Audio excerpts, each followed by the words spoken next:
Airfix North American P-51D Mustang in 1:72 scale. Item number is A01004B. So this is I think from last year or maybe 2023, but the tooling is from 2012, so it's already 12-ish years at this point for this tooling. And yeah, the usual Airfix. I really like this when you are looking at the box art. When you flip the box, it's not this way, but as it should be, directed to you. So additional information is shown about the airplane, and also side of the scheme is provided. It's a skill 1, and for those collecting flying hours, it has 1 flying hour. And on the bottom, it's the usual warnings. On the sides, also the usual, the name of the kit and the box art. And on the other side, the same. But on the back, there is a scheme provided, and in this version, only 1 scheme is provided for this kit. It's an aircraft flown by Lieutenant Colonel Joseph L. Turry, 505th Fighter Squadron, 339th Fighter Group, 8 Air Force Royal Air Force, Volmir. And I won't read that because I will butcher it, but England, 1944. And this is under license of Boeing because they're the successors of this company, or either bought it. The only thing that is bothering me with those licensed products is the hologram means that is official, and a part of what you paid for the kit, it's going to the Boeing, which is also producing weapons. So yeah, there's that.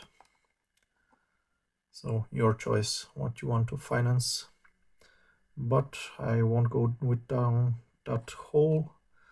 I will rather concentrate on the model. It's a really nice looking scheme.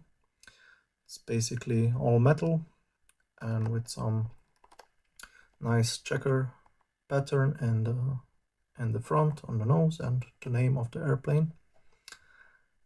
What I really like about this one, I don't remember on the old, or rather on the original version when this kit came out, I think it was all aluminum, but in this case they advise for the model to be painted in 2 shades of metal. So in this case I think it's silver and aluminum, yeah. And of course the third one is gunmetal for the exhausts and the guns in the front.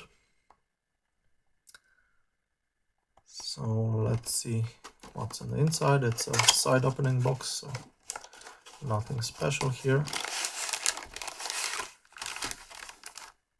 So of course there's the instructions and the parts of the kit. So the instructions, also the decals, of course. The instructions didn't change from the original version of this kit from, when was it, 12-13 years ago. So standard manual.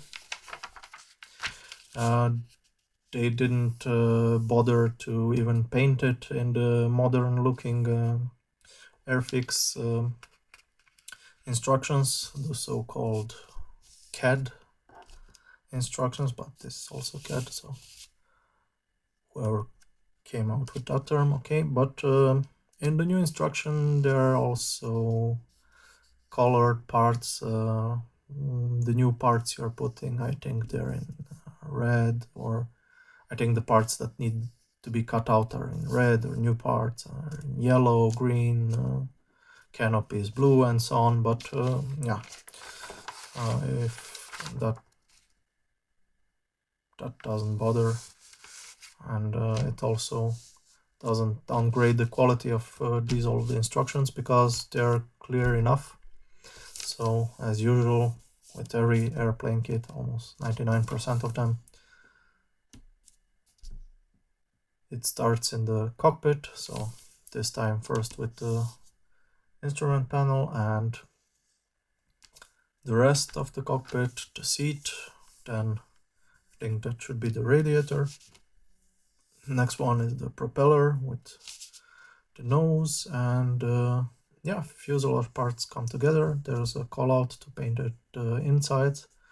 This should be some shade of green. I think for the most colors it's called US interior cockpit green. This maybe should be in other shade like zinc chromate or something, but that is left for the modeler to find out based on the historic pictures of the plane that is being built. And it continues with the wings. They come together with the fuselage, tail sections, control surfaces, and the front scoop of the radiator and the back exhaust of it. Then it goes to landing gear doors. They can be either made open, so landing gear down, or closed, landing gear up. They also provide here instruction if the official frame is to be used from Airfix. It's sold separately. So if the stand is to be used, they call out for a hole to be drilled here. I think there's 2 holes that need to be drilled, and it continues. So if it's gear down, it continues. So I think, yeah, there is an angle provided if the doors are left open. And also there's an alternative regarding the cockpit. The canopy is either closed or open, and of course also if the pilot should be in or without pilot. And I think in later instructions they used to mock their colleagues so that they Photoshop their faces here. So I find that really interesting. So I don't know if this is somebody from Airfix from 2012 or it was like some generated guy. But on the last page there are information provided where should the stencil be positioned, which I find really nice. Always nice to have stencils, at least the bare minimum, which are shown the most.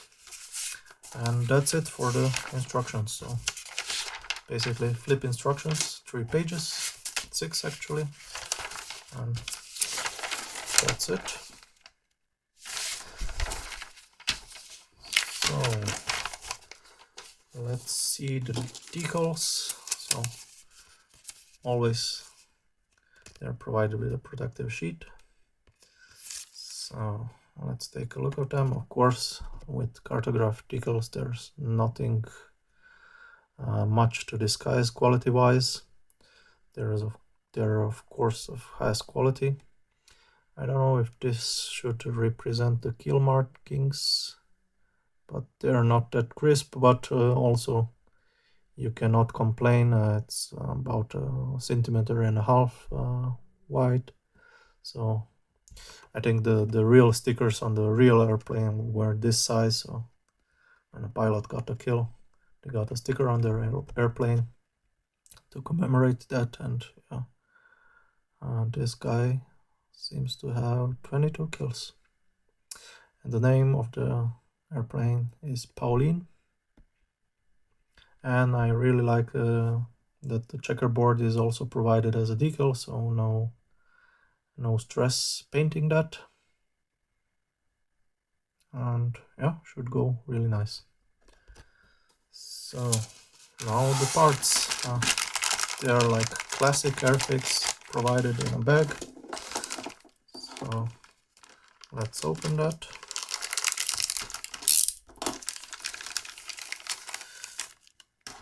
And of course they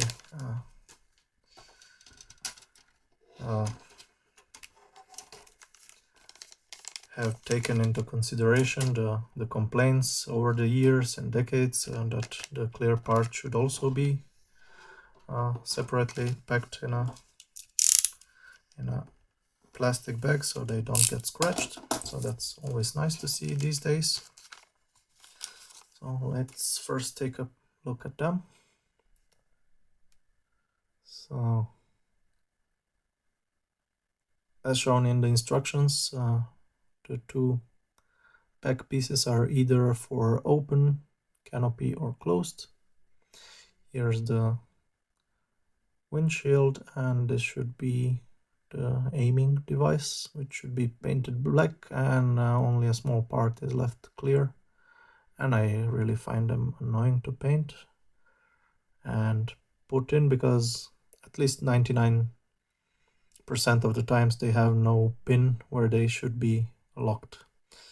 I see there a small bubble in the front windshield, yeah, but that's no big issue. But as for the rest of the plastic, it's in this new, more darker shade of gray, and the plastic seems a little bit harder, and it can be processed much better than the old plastic from Airfix, which I find welcome. The old was too soft, and you usually cut out or sand in easier, way more than needed. So this is a welcome change. And in this tooling there are some rivets here and there. Panel lining is much more advanced Airfix tooling that came in, I think they started with this kit, but around the 2011 or 12 they started doing much crispier panel lines. They're not more trench-like, so this kit is really nice to build. And yeah, no major issues, flashing here and there, and I think in the panel lines it is visible as the tool got too much use of over the years. It's not as crisp as I remember it on the original version, but it can always be rescribed, so this is not a big issue at all. What's an issue with this kit are a few parts that can be damaged, so to speak, when you try to cut them out, especially the control stick and I think that's the antenna. So I always damage this part. They either snap in half when you try to cut them, so additional care is needed. So maybe cut a little bit further, but also not a big issue if they snap in half. Just glue it together and that's it. And on the other side there are cockpit details. No ejector pin marks in unusual places, which is always welcome. The wheels are also weighted down and have a pattern, which is nice. And also the rest of the parts look rather nice. So let's take a look on the other frame. Those are the wings. So bottom half, top half of the wings, controlling surfaces, nose parts, part of the canopy frame, the pilot,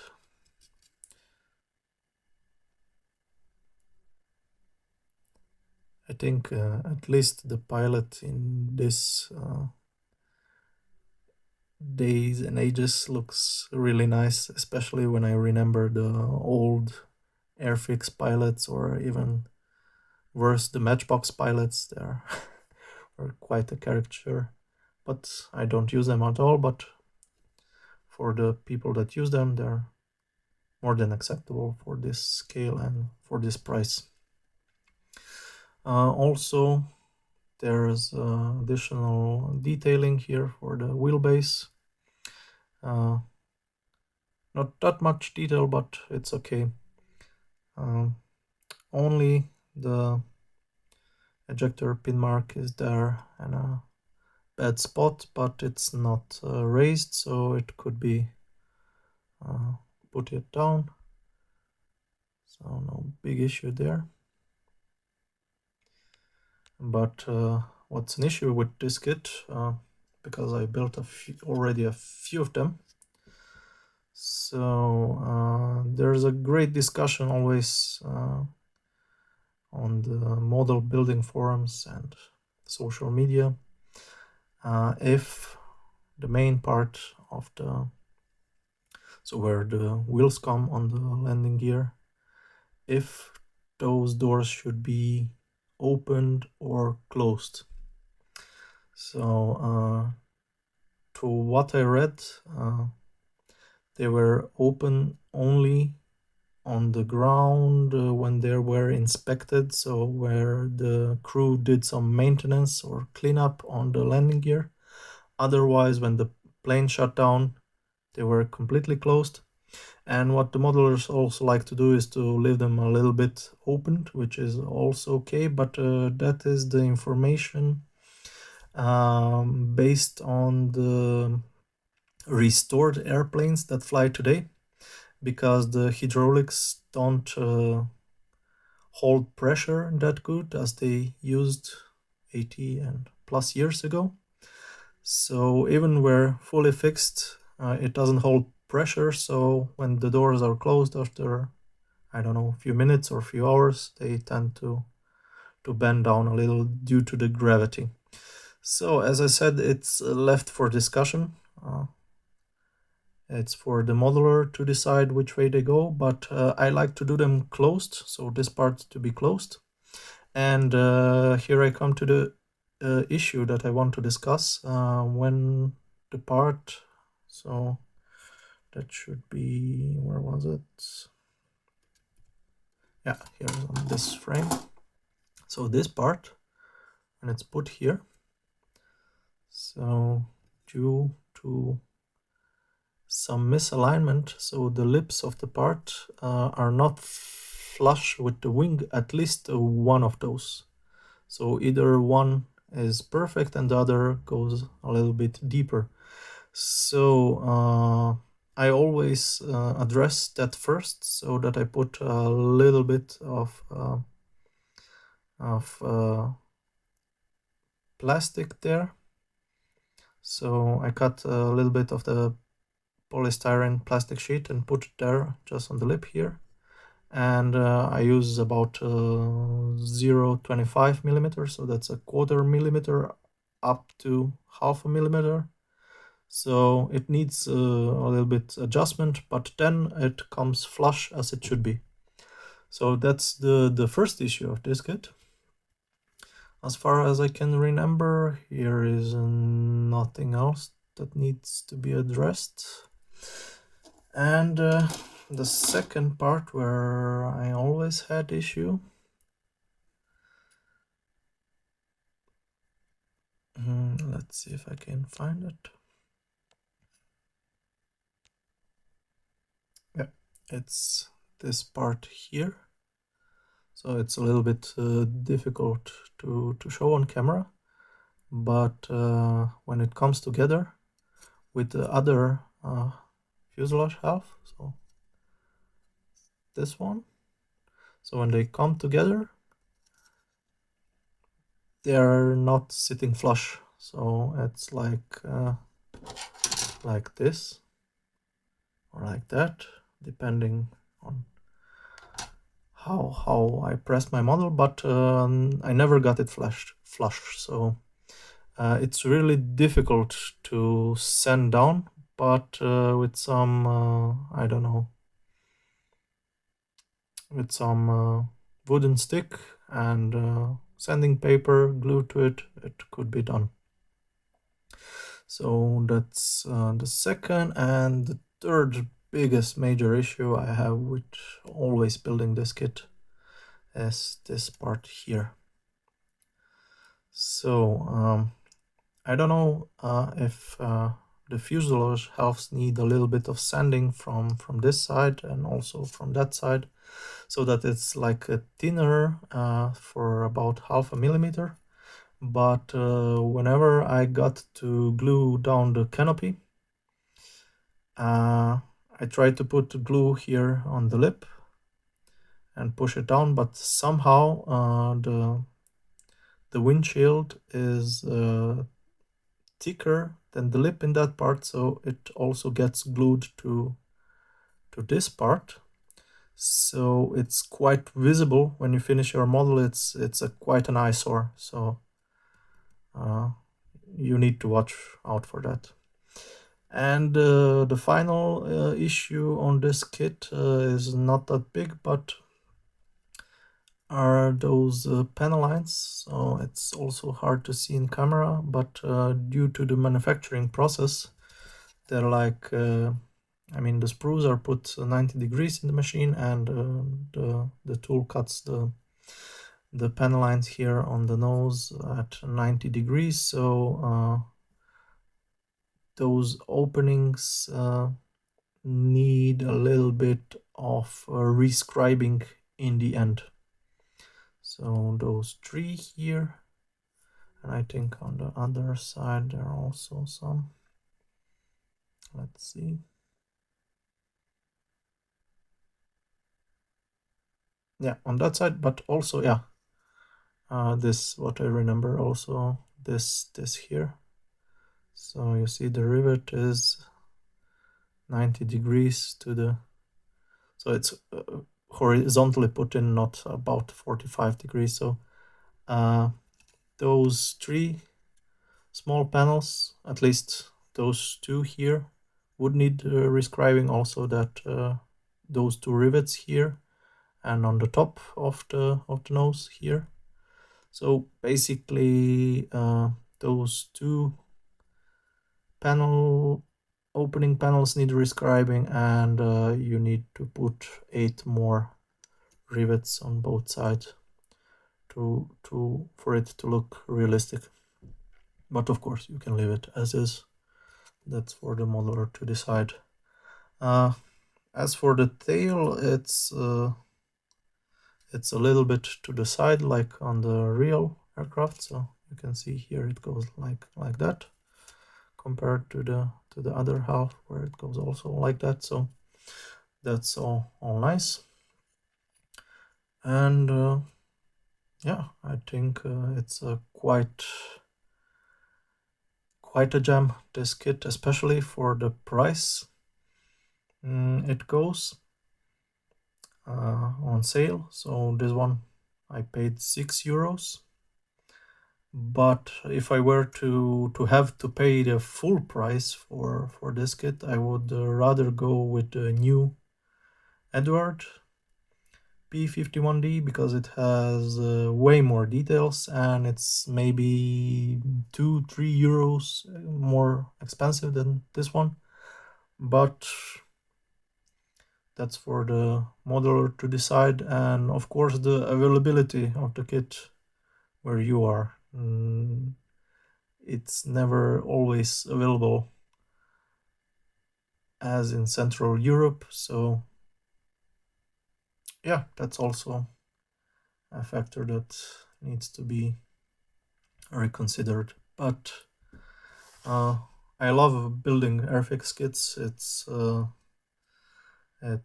quite an experience. It's something special about them. Reminds me of the older days. So especially with this modern approach they started like 15 years ago, and yeah, in the last years Airfix overdone themselves. So of course they will continue to sell these kits at a nice price, so to say. But what I want to say, it's really nice to build Airfix kits, especially in this new plastic. I really welcome that. So that's it. I recommend the kit, especially because of the scheme provided. It's quite nice, and I don't think Edward has this scheme in their offering, and if there are some aftermarket kits, but I think it's a simple scheme to paint. All the details are provided in decals. Only the nose needs some, so to say, intermediate skills to be painted, but can of course be left all white or red. So if you are a beginner and looking to buy this kit, I totally recommend it. You will have a lot of fun. There are, like discussed, only minor details that need attention, but when you have it whole, the painting process should be a pleasure, because it's basically monochrome. In this case you can also put shades, but it's also a nice thing to do it in one color, maybe silver or aluminum. So it's always welcoming to have such kits that also the beginners can make, to have a nice time when they come into hobby, that they don't have issues and that they are overwhelmed with the paint scheme or the problematic parts or the complexity of the parts or the number of the parts. So I think those kits will always have a place on the market, and especially in modular hearts, because they're a delight to build. So I recommend this one, and see you in the next one.